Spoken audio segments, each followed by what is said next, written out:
listening to WEOM 103.1 FM in Thomasville, North Carolina.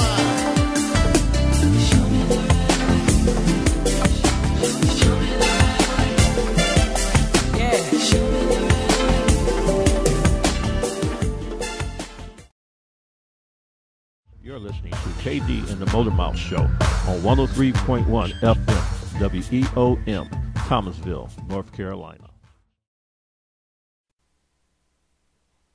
What's up, everybody? This is KD.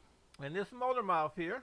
And we're coming at you guys from the metro Atlanta area. Hope everything is fine in North Carolina and everybody on our web space listening to us, for lack of a better term. Right, okay.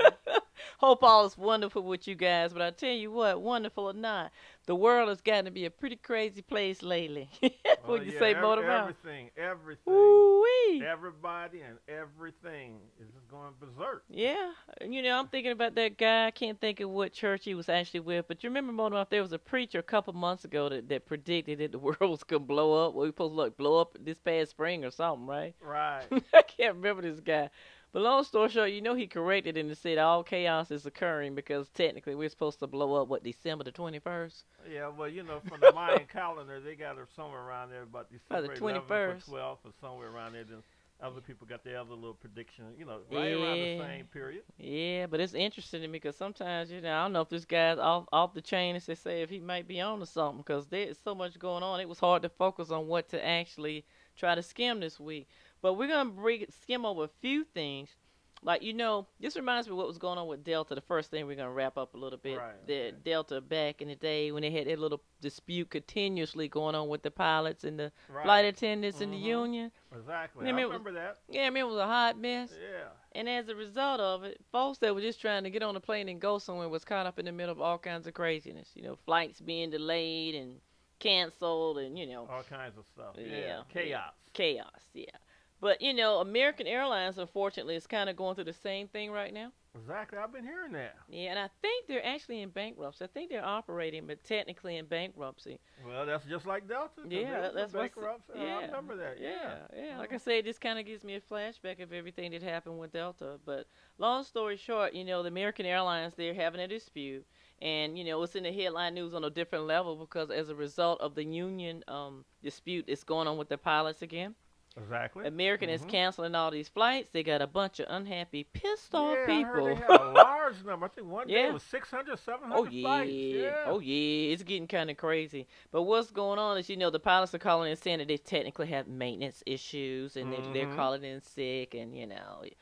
But, you know, hopefully it'll work out. But that's the first thing that caught my attention because there's so many people that are unhappy right now with American Airlines. It's kind of getting a little out of control. Exactly. And even though we're technically in the fall, and I love the fall, but you know what? Next week, it's going to feel like next week, the holidays are going to kick in. So what do you think is going to happen when American, you know, when the holidays are around the corner? Oh, okay? everything going to be flooded. Oh, it's going to be crazy. Backlog. Yeah, it's going to be crazy. It's going to affect, I think, all airlines that's out there because people are going to be trying to find those flights. Oh, yeah. So I hope, you know, I hope they get everything straight before the holiday season really kicks in. It will be wonderful. But along the same line, kind of sort of travel, because you know me, Modem. If I travel a lot and I still love to travel, I don't do it like I used to, but yeah, I'm gonna take it up again as a hobby one of these days. But so as a result of that, I still read Travel Magazine now. What was interesting to me this week is Atlanta. I'm like, oh my God, Atlanta, Georgia was classified as one of the 12 dirtiest cities in the United States. Yes. Did you? You don't sound surprised. You go, yeah. Yep. No, I'm like, oh my God, Atlanta. Yes, I guess what really surprised me that Chicago wasn't on it. Yeah, I wasn't. Yeah, you know. It wasn't. I think Detroit was. Detroit was on there. New York. Yeah, New York was number one. I'm trying to think of some of the other areas, but I don't know why Atlanta took me off guard a little bit. I was a little surprised. Yeah, we could do better. Yeah. A lot better. And it seems like since the recession has gotten, and I don't know if you noticed it, Motor Mouth, but it seems like these folks hadn't cut the grass on the side of the road. That might be what, you know, it's looking a little rough in certain places, rougher than it normally does. But that was a little disheartening. The dirtiest cities, 1 to 12. Come on, Georgia, we gotta step up and do a little better than that now. Goodness. But anyway, now that was a little depressing, but it is what it is. Only we can do something about it. Right. But what do you think, Motormouth, about all this other stuff that's going on? You heard all this stuff that's going on with the what do you call that thing? Like, what is the old paperwork? Now, it's not even paper from back in the day. Thank you. Right. Yeah, did you hear about that? Mm-hmm. Well, there was this lady.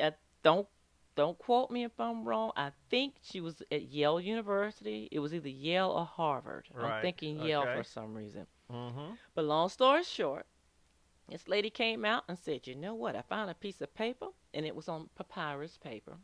Thank you, Mona Mal. And what was controversial about it was she was saying that she had scientific proof and evidence that it was the words of Jesus. I guess you could put it that way. Written by Jesus or about Jesus. I don't remember exactly how she was trying to imply it, but she was saying that the words on the papyrus would lead us to interpret that Jesus had a wife. Right. So what do you think about that, Mona? Well, I had heard that, several times before, Mm-hmm. but I think what really got me is the idea on papyrus, and I think when I was introduced to papyrus and things being written on it, was about Egyptology. Yeah. Mm-hmm. And I just don't see the two mixing. Okay? I hear you. Right. I mean, it was a different time period. JC wasn't on the scene. And by the time JC got onto the scene, they was carving things, I think, in stone. What this lady said. Because, the European was farther back in time than the You're right. other civilization, And it's just funny, but Well, I don't know what you think. You think it's true or what? I found it to be kind of interesting. I don't know why. I'm not saying I didn't believe it. I'm not an archaeologist, an Egyptologist, or anything like that. But I don't know. Romanologist or No, none of that. Jeologist? No, none of that. Christianologist? No. But I just found it to be kind of interesting. I'm one of these people, prove to me on a different level. Okay, so one person's looked at it, cool. Can we get some more to look at it? And look, apparently, Motormouth, the Vatican felt the same way, because guess what they said just as of yesterday? They said, Nah. Because, they mix the Vatican's like, Yeah, because they mixing something there that just don't make sense, Especially, the time of that, because, in the idea of JC and then looking at the Hebrew text, right, and they dealing with the Old Testament. It just I hear you. That printing form was obsolete by then. I hear you. I don't know why I didn't believe it. Sometimes it's just, I don't know, for me a feeling, like I said, I just don't really. Well, she got her moments of fame. Yeah, she did. And who knows? She may come back. This lady strikes me a type person that she's not going to go sit down. She'll be back. So it's going to be interesting to see. Because, she'll probably come back and dispute it. I wouldn't be surprised. And that's her right. It's going to be interesting, though. And I love history. And I think it's just fascinating. The whole thing is. It's just fascinating to me. But speaking of history, going by something else that was in the headline, I concluded yesterday, Mona, if I should have been dead over like maybe 20 years before today. You know why? They came out with a study. They were saying that, they were saying that, how can I put it? People or cultures that eat rice on a regular basis. Right. Especially daily. Mm-hmm. I don't want to say they have a high chance of dying an early death, but that's pretty much what they were trying to say. Because they were trying to say, what, arsenic was in the rice? Right. Arsenic? Yeah. Mm-hmm. The poison arsenic. Right. Well, inorganic arsenic, in the inorganic arsenic. Right. So, so Moldman, what's the difference in inorganic arsenic and straight old arsenic? Isn't it all poison? I guess, by it being inorganic, it is being caused by within the soil. It's not something natural from the soil, but from the idea of fertilizer and different things that is used to raise the crops. Okay, but along the same lines. So it's coming into that to where if it was organic, it would be something of natural base.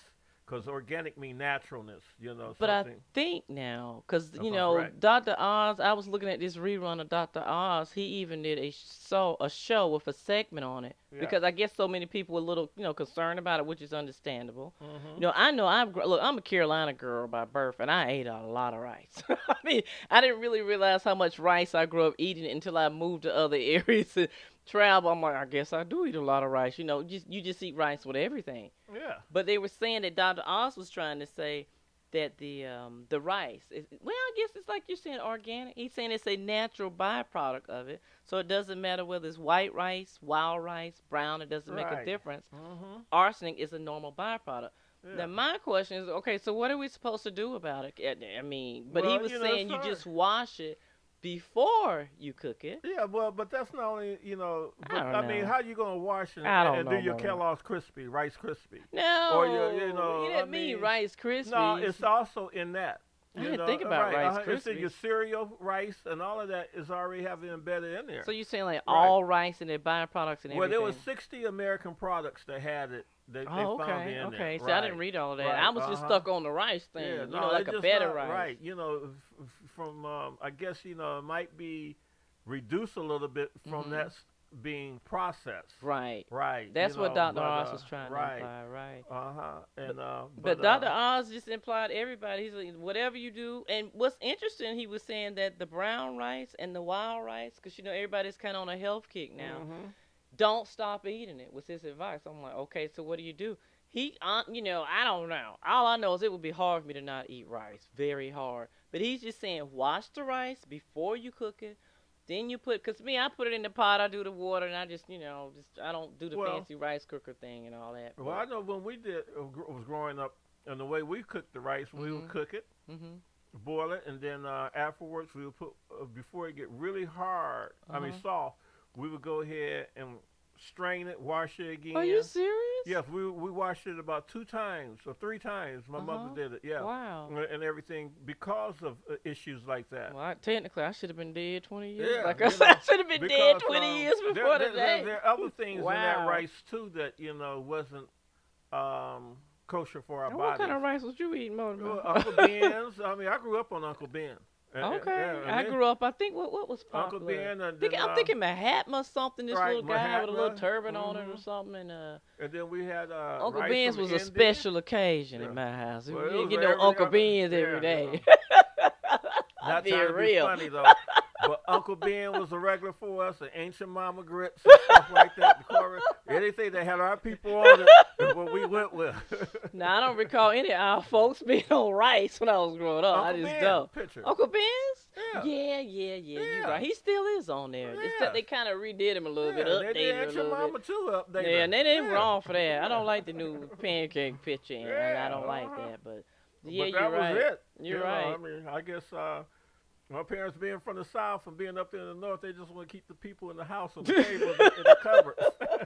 Well, I didn't realize how much of a Southern thing it is, but not all Southerners eat a lot of rice. But like I say, Carolinas, you eat rice with pretty much everything. Well, for us, it was either rice or potatoes or greens or something. Right. But even when we had greens, we had the rice there. there. Rice on the side. Or the broccoli with the rice, Only time the rice wasn't on the table is if we had potatoes. Yeah. That was I the can only see time, Yeah. But then if there was a great big meal, everything was on the table. Yeah, I hear you. Things I didn't even like or care for, I ain't never tasted in my life. Because you got me thinking about when I moved a little further north, I lived in D.C. and Virginia area for a couple of years, and that's when I realized how much rice I ate, because everybody up there ate what? Potatoes. Yeah, I think it also everybody ate potatoes. Because they didn't have the rice fields or patties and stuff, like you find along the eastern coast of Carolina and all of that. Because I can remember in school when I never knew rice was grown anywhere else other than the Carolinas and everything. Because that's mainly where all our films and educational film came from and everything. And then until Vietnam came about and then realized the soldier was in the rice paddies and different things like that. Right, and, but you're right. I think it's just a regional thing, and Carolina's just like most other places. People kind of eat more of what is easier rice, or naturally grown, in the area. I'm thinking when I was in Texas, I don't remember I don't know. Anyway, let's stay on topic a little. Yeah. But the whole point was I was a little shocked. I'm like, oh my God, there's arsenic in rice as a byproduct. But, it would be hard for me to wash the rice before I cook it the way I'm used to cooking it. But I think I'm going to have to at least give it a try. Live and in full effect, this is Black Leaf online. And whenever I listen to the radio, I listen to WEOM 103.1 FM with Kaye and Motormouth. Peace. Especially since both of my looking at me like, what? Yeah, I have but to give it a try. You know, you wash it because that's something I haven't mastered yet. The way my mother Washing does. rice. Yeah, you wash it. Before you cook it. Then you cook it boil it for so long. Then you wash it again because there's that stuff come out of it. See, the that's starch. it. It's starch that's in it that's going to be coming out. But see, more than starch is coming out, really.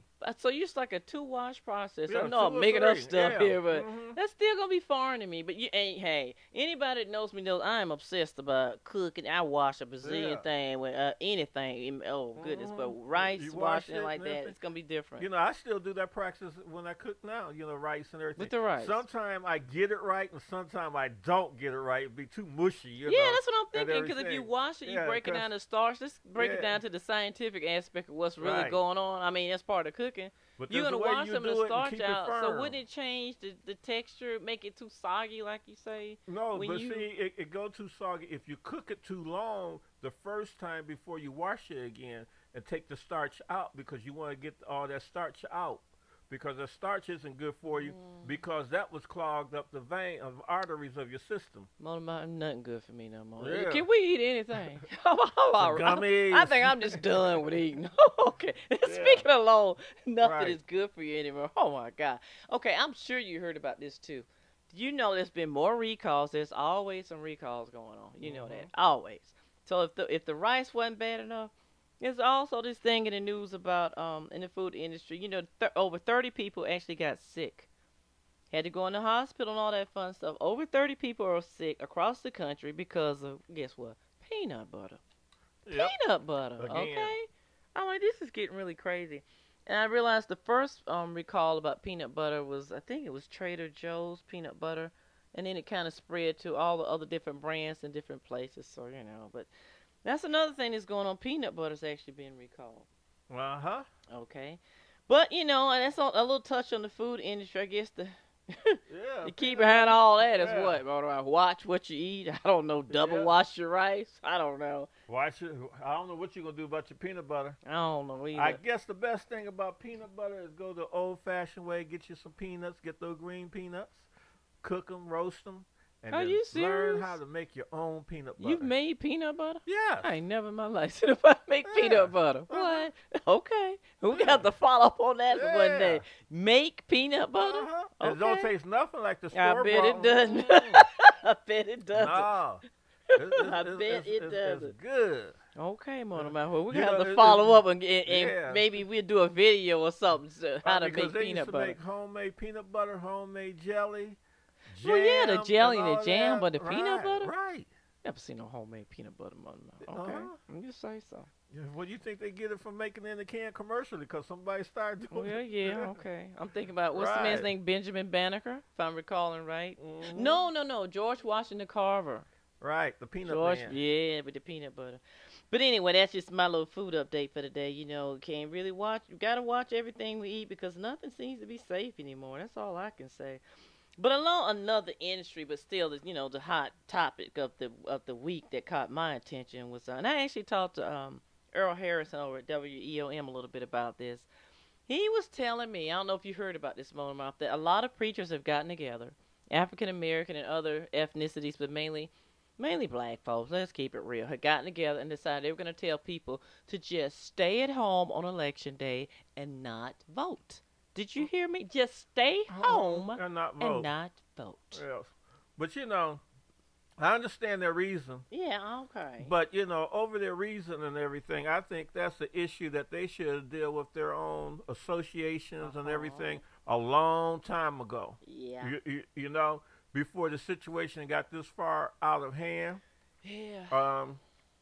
And everything. But, I think they're making a big molehill out of nothing or a mountain. Yeah, because pretty much they're upset, I believe anyway, because we're talking about the conservative viewpoint, and I'm like, I am a strong proponent for anybody that's, being able to do what you want to do, speak your mind, and believe what you want to believe, even if it's not what I believe in. Yeah. And I think all of this stems really from the issue of Obama coming out, saying that he was for gay marriage, is what started all of this stuff. Mm-hmm. But my thing is, like I was telling Reverend Harrison over there, So what are you gonna do? So you have someone is it's this opponent for something that you're strongly against. Does that mean you throw the whole opponent out? Yeah, but You mean you know what I mean? You can't yeah, just but not vote well, because that's what I'm saying.